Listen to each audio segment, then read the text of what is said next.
Hi, I'm Lauren of Cook's Books, and today I will be reviewing my least favourite reads of 2016.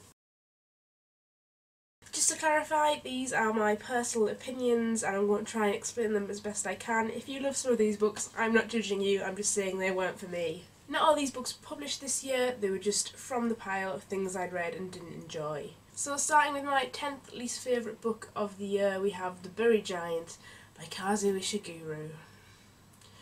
I don't really know what to say about this book other than the ending was lacklustre, the plot for me was quite sparse, it was very slow. I think it was supposed to be a close character study of two people and some pretty ideas mixed in, but it didn't really come off for me. And I've read some other Ishiguro and I think that me and him are just not going to get on in the future. I will try again, but something just isn't gelling between me and Kazuo Ishiguro's idea of pace at all. It's so slow. It was a chore to read, and it wasn't a big book, but it took me so long to get through, and I had absolutely no motivation to go back to it once I'd put it down. Next up we have Ruta Sepetys' Salt to the Sea. I can only describe this book as a poor man's equivalent of All the Light We Cannot See. It follows a cast of characters through different points in time as they try and make a journey to safety. It takes a very, I suppose you could say, well-known event, the sinking of the Gustav Wilhelm, and places these characters, some contemptible, some you are supposed to identify with and want to find their secrets in an attempt to get them to safety, but the ship sinks. Some survive and some don't, and the ones that don't, it doesn't really have any kind of emotional pull for me, and that's how I would classify a good book. If it evokes the emotions in me it was intended to, it's fulfilled its purpose, it's a good book. I just felt very apathetic towards this book and I didn't really care about the characters.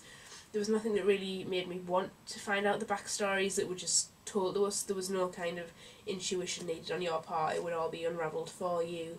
If you are predominantly a YA reader and you would like to start reading other things, this is probably a good step towards historical fiction. At number 7 was Casino Royale by Ian Fleming, and I think I gave this a decent-ish star rating on Goodreads when I read it, because I found out I really liked the kind of espionage, spy-themed novel, but there were just too many problems in the book. It was too problematic for me to really enjoy, especially towards the attitude towards women, because this book was written in the late 40s and I would expect something a bit less overtly sexist. I know it was still a bad time, but this was just after women had been the driving force of the country during the war. Women had kept this country going and served the men who were fighting. We'd done everything we possibly could to help, and it almost feels like this is how women were repaid, with this kind of ethos of being lesser. And whilst it isn't really an issue within the book, just a few phrases that make this feeling come across, it permeates the entire novel, just Bond's disdain for women and how they can be used, and his vindictive streak towards them. So if anyone has any spy novels that they would like to recommend that are much more female friendly, I would really enjoy reading those. And I'm not sure I'm going to continue with the Bond franchise, but it was interesting to read, and it was interesting to see that coming through in a time that I thought maybe men and women would have been a little bit more civil to one another. My 7th least favourite book of the year was Aristotle and Dante Discover the Secrets of the Universe. I listened to this on audiobook, and not even the beautiful voice of Lin-Manuel Miranda narrating could save this book. Obviously I appreciate LGBT representation in fiction, especially in YA, because it's something we need to tell young people is normal, is safe, is completely fine. But I didn't like the way it was done in this novel. I don't like coming out stories where someone is told that they are gay by somebody else and they suddenly realise, oh, maybe you are right, I've been lying to myself this whole time. I don't think it's realistic. I think it invalidates people's experiences, and I just think it's very insulting. Who is anybody else to tell you what you are? It's part of your identity. If you are not comfortable with yourself at that time, you still have growth to do. You will still find acceptance of yourself at some point, and someone else forcing the issue too soon with you could be incredibly detrimental. But even all the way up to this point, this book was severely queerbaiting because it would put these two characters in extremely suggestive situations and then kill the scene with something ridiculous and dramatic and just unfounded. So it would lead you along a certain path, then deny you, and have to go through that over and over and over again, and the main character's self-acceptance to be, you're gay. I kind of expected more, I'm not going to lie. Number 6 was a play I had to read for university called Top Girls. The first scene was really interesting. It was lots of famous and fictional women from history, or mythological or legendary women, in one room discussing their success and how they'd got there. And in amongst them it was a normal woman who had got a manager's job in her workplace in the 80s, and that was seen as conquering the same heights as these women had done, and it was quite empowering to see all these women supporting what you might say was like a minor position in this woman. But then it went back to the woman's actual life, and it was about a recruitment agency and how she had to be like her man to succeed, and how men would not work under her, they had to be her superiors still, so she had to become a man. Not to be northern, I found it quite Thatcherite, quite abrasive, and just so distasteful, and it was about how she'd left her poor family behind in order to better herself, with no thought for them, and just disdain, and it was a very self-serving kind of play, and I didn't enjoy it at all. At number 5 was another play I had to read for university. It was Withnail and I. It was about two out of work, down on their luck actors who couldn't get paid and couldn't get any parts. But it was just pointless. I understand sometimes stories are slow and introspective, and maybe it's something of the time that I don't understand. But for me, I just couldn't understand why we were reading it. I thought, if they've given us this text, it must be the very best example of what we'd learn.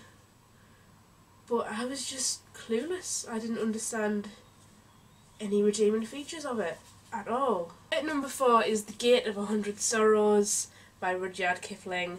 I found this book to be very arrogant in its tone, very superior, and incredibly racist. And I understand this was the time of the British Empire in India, and he was an officer, he held a high station, he probably felt entitled to those opinions. And I know I should be able to separate myself from my attitudes now and the attitudes of the time, but it was so racist. It was so superior, and that is indicative of a mindset and of a personality, and I just didn't want to be exposed to it anymore. It was vile in every way, and I think the less said about this book the better, to be honest.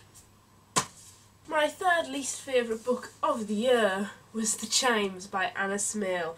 I was so looking forward to this book. This was sold to me as a dystopian universe where music could control people, and it was set in London, and that's all I needed to know. I felt like a lot of the world building was very lazy, just changing the spellings of things isn't really enough to constitute a world of its own, to be honest. I felt like if you didn't know anything about music, like myself, a lot of the imagery didn't work. It was very, very, very heavily steeped in specialist vocabulary that I think even people who play an instrument might struggle to identify with this. So as a result, huge swathes of the novel that I'm sure were probably meant to be beautiful were absolutely unreadable to me. I also really struggled to picture the characters at all. We weren't told anything about their age or any clues to their age, so I'd imagined one of the main characters, Lucian, to be about 65 years old. And then when the romantic plot twist came in, I just thought this 17-year-old boy was shacking up with the 65-year-old man in a desperate attempt to sway LGBT readers into reading this. That romance was so far out of the left field. There was no lead up to that at all.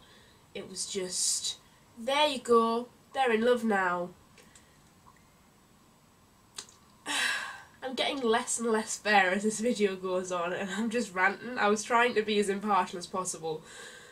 But wait till you see what the next book is. Absolute trash. This book nearly made me never want to read YA again. It took a couple of very good YA books to bring me back round. I read Fangirl just before I went to university and I adored it. I identified with it so much. I thought Rainbow Rowell was a genius who understood this generation and was very current and understood what we were feeling. And then I read this. It's set in the 70s or 80s. Sorry, I've forgotten. I've tried to repress this book. Purely so she doesn't have to deal with the interference of technology. Because if these characters had mobile phones, none of this would be a problem. Everything would be solved instantly.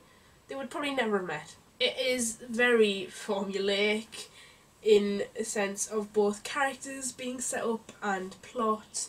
It is just dire, to be honest. The insta-love in this is so strong. It goes from absolute resentment one moment to being head over heels in love in the face of adversity in another second.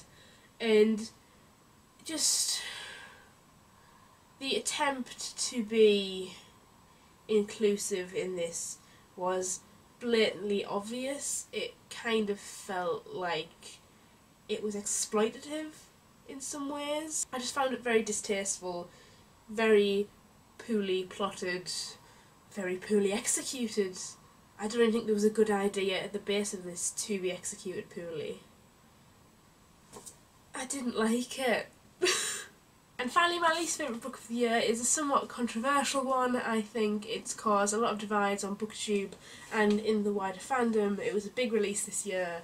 It is, of course, The Cursed Child by Jack Thorne and John Tiffany, and not J.K. Rowling. I have a whole video on this which I will link below, which came out before the book was released and before everyone realised what I was saying was true. And I got some dodgy feedback on that video, but let's not get into that now, because I'm not bitter. This has killed a little bit of me that loved Harry Potter. Not my entire love for Harry Potter, but now I don't want anything else. I wish we just had the books and nothing else. It's killed Pottermore for me, it's killed Fantastic Beasts for me.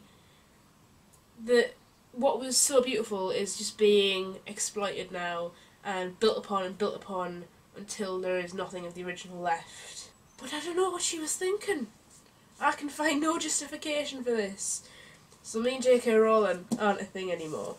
I will still always love the original Harry Potters, but I am not going to pay money for any more Harry Potter books of the universe, any more films. I'll just watch them when they're on, or I'll borrow a DVD. I'm just not going to contribute to the franchise anymore, and that really upsets me because I so love the original books and I could reread them constantly on loop and read nothing else for the rest of my life and be happy. And then this came out. To actually sum up why I don't like it, instead of just ranting around the field, in terms of structure, it was too narrative to be a play, so it was kind of trying to cater to an audience rather than fulfill its function. The characterisation was wrong. The plot just is a disgrace to the original books. It would never happen. How the characters matured and grew was just saddening. It was awful. These characters deserved so much better than this book. And just, I didn't like it. I think I paid about a £5 for it a couple of days after it came out on Amazon, and to be honest, I feel like I've been robbed of £5 and 4 hours of my life. Sorry that got really ranty, but that was my least favourite books of the year list. Tomorrow I will be doing my top 10 books of the year, which will be much more positive, lots of gushing. I hope you enjoy it. But for now, I'm going to go and take some deep breaths, have a cup of tea, and maybe a little nap to calm myself down. See you later. Bye!